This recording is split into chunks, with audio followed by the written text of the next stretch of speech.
तो ये वीडियो में मैं आप लोगों को ये बताना चाहता हूँ कि मिडल ईस्ट की हालत बहुत ख़राब है और आने वाले दिनों में हम कुछ भी नहीं कह सकते हैं।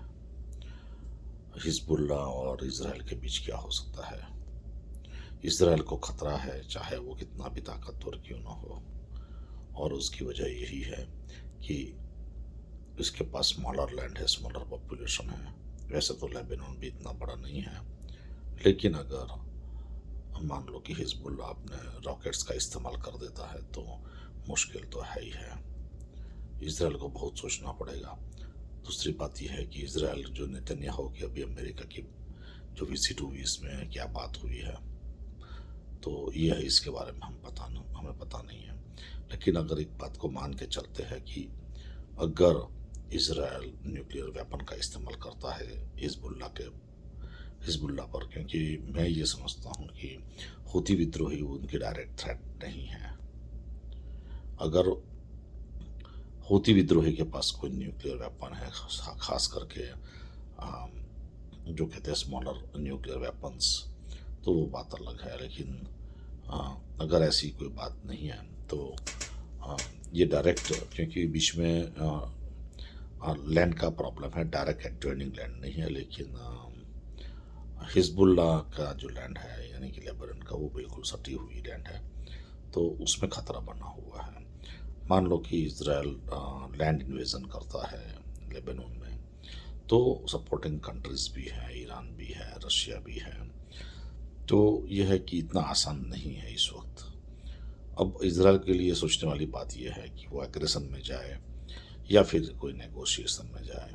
अभी इज़राइल के पर डिपेंड करता है कि इज़राइल किस पर भरोसा करता है, एग्रेशन या नेगोशिएशन। उसी पर इज़राइल का फेट डिसाइड है, क्योंकि कंट्रीज आगे पीछे जो है, सराउंडिंग कंट्रीज इज़राइल के, ये सभी हॉस्टाइल कंट्रीज हैं। और मेरी अगर राय है तो मैं ये समझता हूँ कि इज़राइल को इतना ब्लंटली नहीं आगे बढ़ना चाहिए, और इसकी वजह यही है कि ये बैकफायर हो सकता है। मान लो कि अगर ये वॉर होती है इज़राइल और हिजबुल्ला के बीच और काफ़ी रॉकेट्स गिरते हैं, क्योंकि हिजबुल्ला तो उसके मिलिट्री टारगेट पर तो जाएगा नहीं, वो तो सिटीजन सिविलियन एरिया में भी जाएगा, तो काफ़ी लोग की हताहत हो सकती है।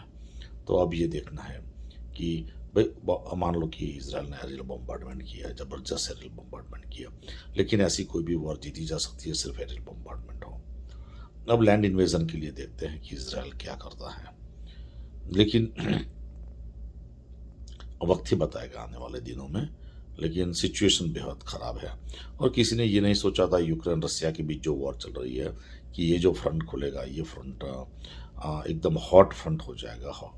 ये अभी हॉटस्पॉट है, तो सबकी निगाहें इधर से इधर आ गई है, क्योंकि बीच में ऐसा लगता था कि जो कोरियन पेनिनसुला है वहाँ पर कोई मगजमारी होगी, चाइना के साथ कोई प्रॉब्लम होगी, ताइवान के साथ कोई प्रॉब्लम होगी।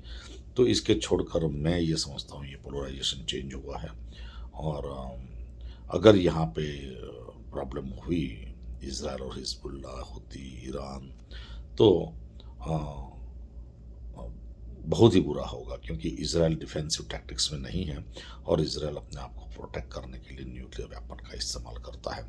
जैसे न्यूक्लियर का वेपन का इस्तेमाल करता है, मैं ये समझता हूँ कि आगे पीछे सभी कंट्री और हॉस्टाइल हो जाएंगे, और सभी के लिए ऑल ऑप्शन ओपन हो जाएंगे। तो देखते हैं कि क्या होता है। इसी के साथ मैं अपनी ये वीडियो ख़त्म करता हूँ। अगले वीडियो में मिलेंगे। Thank you very much. Have a great day.